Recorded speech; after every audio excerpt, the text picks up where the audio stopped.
Hey. This is Chris from Deus Ex Machina. And this is... Who am I again? Dave from Rampant Wolf Games. Yes, Cornholio.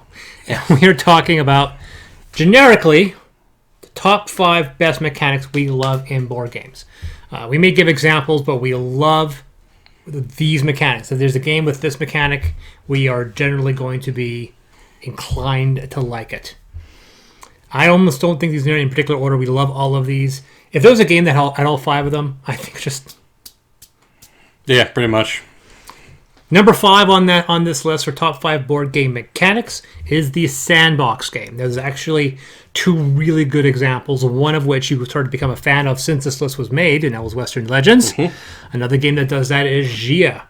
These are games where everyone can try to win the game in different ways. Mm-hmm. Whether in one game you're trying to gamble, to play poker, or you want to... I actually don't know. I know in Gia, you can be a trader, you can be a raider, you can be an explorer, you can be a pirate.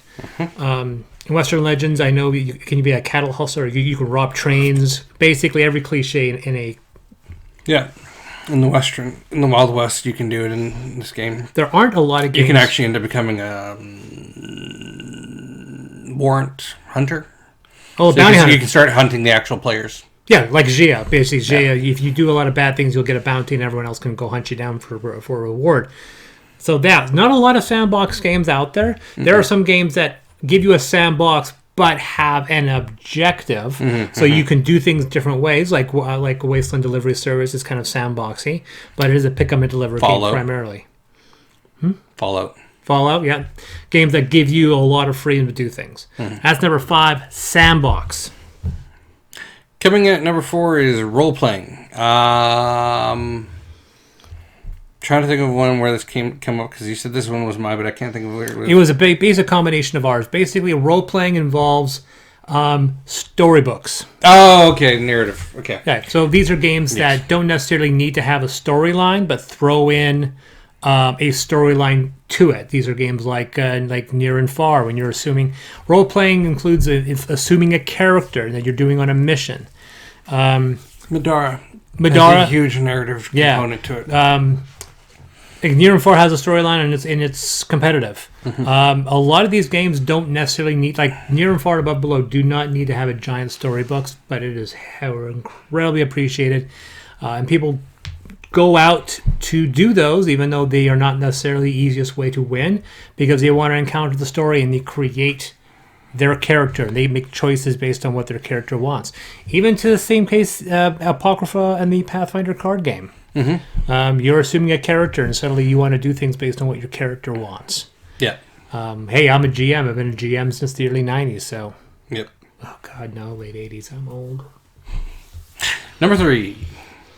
Number 3 is engine building. There's actually quite a few games that do engine building. I like the engine building that are thematic, where the engine feels like it's an actual, not necessarily a physical engine, but an engine where it seems like there's a thematic reason for that. And then games like Steampunk Rally and Scythe, where you're doing you're moving into a land and your industry is literally getting better. I was going to say the most common one that people would think of, I think, would have been Terraforming Mars. Terraforming Mars has a bit of engine building. It's also a little bit of a tableau building, and some people say there's a different distinction in them. Yeah. I just played Terraforming Mars just yesterday, actually. Other games that are more abstract that do it, Space, Gizmos, Wingspan. Some of them do them well. I actually quite enjoy Gizmos. I think Gizmos it's so abstract, but it's got marbles and a marble dispenser, so it's actually kind of fun. I really enjoy that game, and that's engine building. I love engine building. On the condition that your engine gets the chance to cook off by the end, that you get at least one big boom explosion. Some people don't think so. Some people think engine building should be that the building of the engine, your engine shouldn't cook off, which is the reason why we don't care for Wingspan, because your Wingspan, your engine never cooks off. Please stand by. We're having technical difficulties. There we go. All right. Coming back in at number 2 is the Fallout mechanic. This was most recently introduced, or most heavily introduced, by GameLink Games in a bunch of their, pretty much, if not all of their games, where I'm going to do an action, and Chris can follow it up to some extent or do the exact same action, but he's going to have to pay for it. The reason why this is a good mechanic is because it keeps everyone at the table invested. Focused. Especially on games with long turns. My turn? Yeah. Okay. All right, so that's number 2, follow-up mechanic. Oh, I got to follow up for this. I have to follow up your follow-up with a follow-up because I do like the mechanic that you pay to follow up. I just played a game called Skylands. Its mechanic is everyone follows up for free. This was really interesting.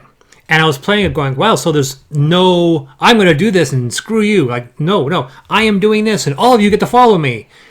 So, and you might think like, us feels like it's the opposite of Take That. Like we are literally helping everybody up to build these tableaus. You're trying to build these islands, get points and so forth. I didn't realize how mean the game was.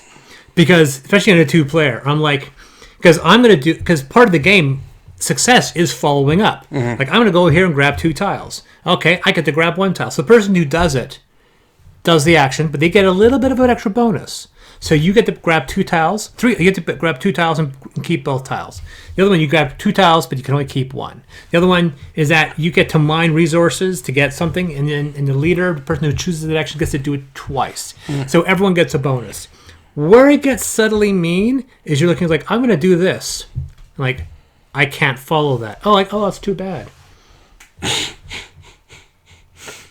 You're almost like, because you're always following, you start picking actions that you know is not going to benefit the other person to do it. And, like, for example, there's a fixed amount of points. Like, there's ways to get points, but there's a pool of points. And once that pool is out, the end game starts. So my fiance, God bless her, we're doing things, and when she would go to claim the extra points, I could follow with that. But when she claimed it, she claimed 2, and I claimed 8. So every time that she would do that action, I could do it and grab 8. The problem was there's only 30 points in that pool. So there was only 4 of them left. So there was no point for me to do the action because I would trigger the end game immediately.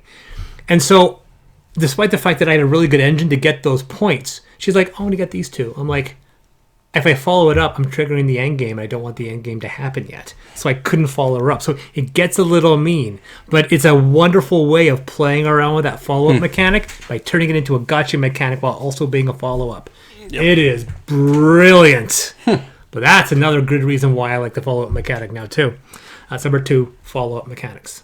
Coming in at number 1 is Choose Your Own Adventure. Pretty much exactly as it states. Basically, any board game where you've got a storyline and it comes to things, it's like, what do you want to do? Do you want to do this or this? And that decision is going to change the arc of the story.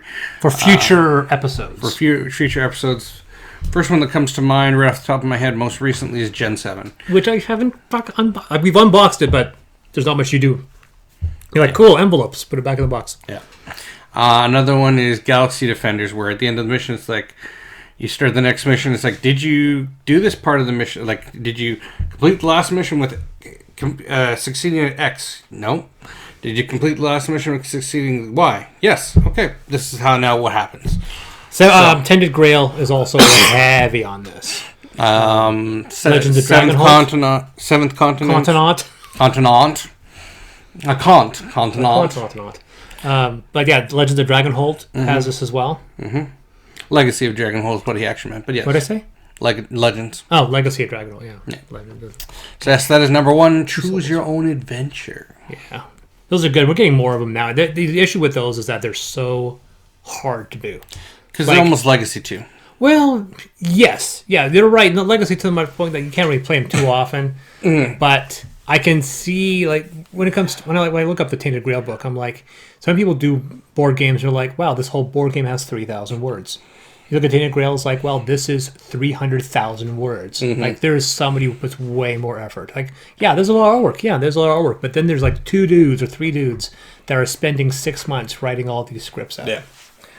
It's almost to the level of video game. So yeah, I definitely agree. As number 1, Choose Your Adventure for our top 5 board game mechanics.